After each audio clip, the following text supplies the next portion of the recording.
Hi everybody, welcome back to Critical Mass. Well, Tom Hanks has a new movie out there. It was supposed to hit theaters, but because of everything going on, with everything being shut down, it went to a streaming service. It went to Apple streaming.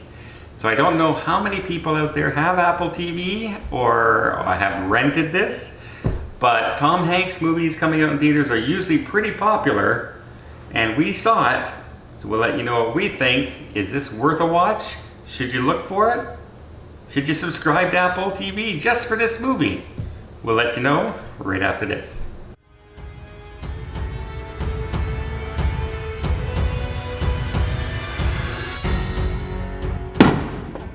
Alright, this is a war movie.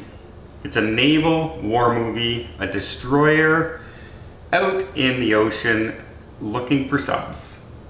Pretty much, defending a convoy. Defending the convoy, yeah. And there's a section where they don't have air cover for 72 hours, I think it was. So the planes can only fly so far into the ocean before the rest of the convoy has to go over the meat of the ocean until the other side on the coast they have more air cover. So there's a big portion there where the U-boats were just attacking them. Yeah. And the wolf packs, as they would call it. Tom Hanks is commanding one of, I think, four destroyers? Four types of ships. They weren't all, one was a frigate, so they weren't all just, destroyers. One was American, two were American, one was British. And a Canadian. So you got to know their names by their nicknames of their ships. So his ship is called the Greyhound, in case you're wondering why this movie is called Greyhound, because it doesn't really give you anything out of the title.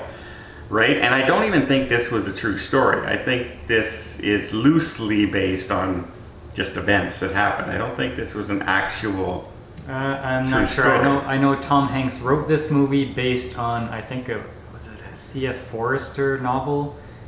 So I don't know if it's based on a true story, but it basically starts off with them heading into the no-fly zone, the plane leaving, and then it continues from there, both day and night, and what they had to deal with, how they had to protect frigates, how the depth chargers work, and guessing games, and coping with the freezing temperatures of the Atlantic Ocean, and all the different things that can happen wrong with it. And it basically is like the story of 72 hours. That's the entire timeline of this movie.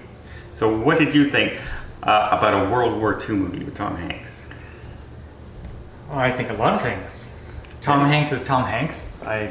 He's a quality actor. I believe every role that he plays. The action and the cinematography was mind-blowing. Like, I felt like this was happening in World War II. Now, the movie as a whole, though. This is basically the start of a mission to the end of the mission. There's no character development. There's no all is lost moment and then learning from your mistakes and then coming out on top to defeat the enemy. It's just events happening for all of these hours until the end. So if I were to recommend this movie, I would recommend it to a history class. Teachers, show this to your students. They will get an idea of what the merchant marines were all about, and the U-boats and the wolf packs, the German wolf packs. But as a movie, I felt kind of unfulfilled at the end. As far as a story is concerned, you're right. It's not a full-blown story. There's no rags to riches story in kind of thing. There's no huge, I goofed up at the beginning and now I've redeemed myself at the end. There's none of that. But it is portraying what it was like. And one thing I did like in this is they portrayed a lot of the things that happen. Like when a ship is sunk and going down, there's a decision. Does he go after the sub or does he stop to rescue the sailors in the water? They ask how many people were on that ship. There's 62 seamen on that ship. So, okay, we'll stop. They stop. They're in danger while they're stopped because the sub could circle around and go after them. And then when they save it, it turns out there's only 4 sailors that they actually save. They also have friendly fire in this.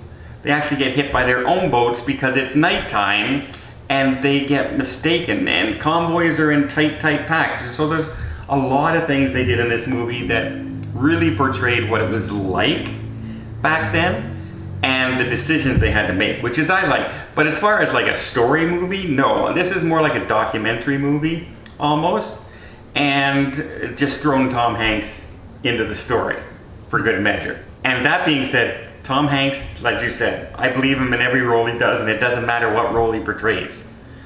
He could play, the Flying Dutchman for all I care, and I will believe he's the Flying Dutchman. All right, Now there was the whole romantic backstory, or he wants a girl.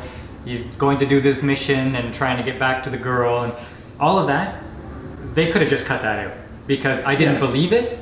I didn't believe it one bit. It was like, okay, they're doing this because they're reading a script and they didn't really spend too much time writing this part of the script. I thought it was a really weak part of the movie and they should have just scrapped it. It wasn't necessary by any means at all. But that was Elizabeth Shue, I think. Yeah, it was Elizabeth Shue. Yeah. So yeah, it wasn't there. I guess it just goes to show that, he's at the beginning he asks her to marry her and she says, "You're going off to sea. It's not the time. Let's wait till we can be together." And that's like one scene, a few minutes, and that's it. And then at the end of the movie, you see her face in the same position as the last time we saw her, and that's it. But the movie's not over. He's still going to have to sail back and forth. He's still a destroyer captain. It's not like the war ended when he did that. So yeah, it was weak. I do have something there. I was watching a review of this by Grace Randall, and she made the comment of in the social times that we have right now, they were showing that the cooks and the steward were all people of color, and that they should have had an explanation and they should have had scenes to decrypt and go into the deep detail of what they were. And I completely disagree, because the scene in this movie, the steward is always trying to look after the captain. His entire job is to look after the captain. He's trying to make sure he eats, and the captain keeps ignoring it and giving the food away. And you can see the frustration on his face, because he knows the captain has to be the most alert person, because he's in charge of everyone's lives, including the entire convoy. And if he slips up, everyone dies. So he is so stressed about it. And then in just a scene, he's gone. Suddenly it's a different person serving the food. And he was killed trying to bring food to the captain, doing his job, what he was allowed to do. And I thought that was way more powerful than any kind of, oh, by the way, we're this way because back then in 1942, we were only allowed to have these jobs. We all know that. We all know history. It's not a surprise.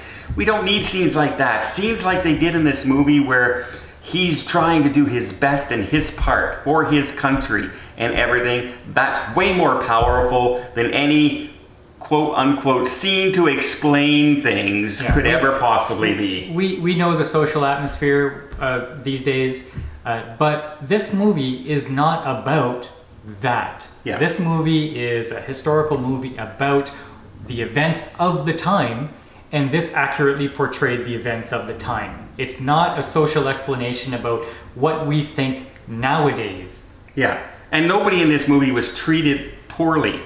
No, they were treated with respect. It was just, and when they did a ceremony on board for the sailors who passed away. It wasn't like, oh, he can't be buried at sea like the rest of the guys because he's just a cook or he's just... No, they were all done together. They were all part of the crew. They were all treated equally and with respect. And so actually trying to explain stuff like that and give social commentary would be just dumb. And I'm totally against that. History is history. As long as you're respectful of the history, that's what matters. And so, yeah, I'm sorry, Grace, I watch you all the time, but I totally disagree. We don't need an explanation for every single thing in every movie that was ever made in the past. Now, when I said this is only a mission from here to there and there's no character development, I mean it. Like, you don't know anybody's name.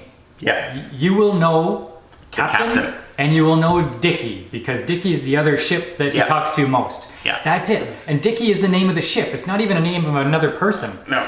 So you're going to know absolutely nobody in the movie except, oh, that's Tom Hanks. That's it. So take it for what it is. It's just a mission. That's Yeah. what you're watching. It's a fun, intense, really cinematically excellent movie, but it's just a mission. Yeah. And they kind of make it that way. Even the captain mistakes people's names in there because during combat they can be so interchangeable that at one point in the movie, once the bridge is hit and some people pass away and are taken away, they say bring up replacements. They don't say bring up Steve, bring up Tom, bring up Harry. They say bring up replacements. And that's what soldiers during war are. They're numbers, they're figures on a map that generals and people move around. And they did a good job portraying that, I thought. So overall, I'd say it was worth a watch. I'd probably give it a 6. I think I gave Midway a 5. Midway? Oh, the new Midway. I'm thinking of the first one, sorry. Last year's Midway, Yeah. a 5. This was, I thought, more enjoyable than that movie, especially cinematically, the cinematography. So I'd say a nice 6. See, I'll give this a 7 because I'm kind of from that generation of World War II was big when I was growing up as far as our history was concerned.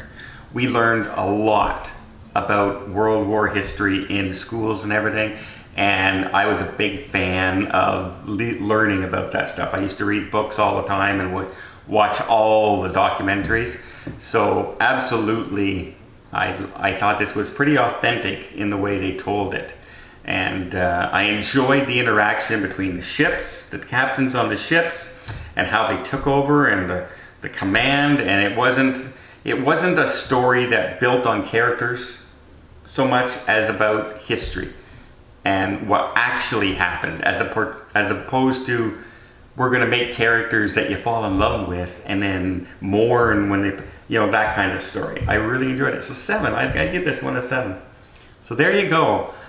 Is it worth going out and buying Apple TV if you don't have it? No, I don't think it is. But if you happen to have Apple TV or you can find it somewhere on a streaming service, it is more than okay as far as a watchable movie is concerned. And again, Tom Hanks, he gets 2 points just because it's a Tom Hanks movie. Well, I hope you appreciate this review. Let us know what you guys think. If you had a chance to see it, Greyhound, a lot of people have no idea what it's about.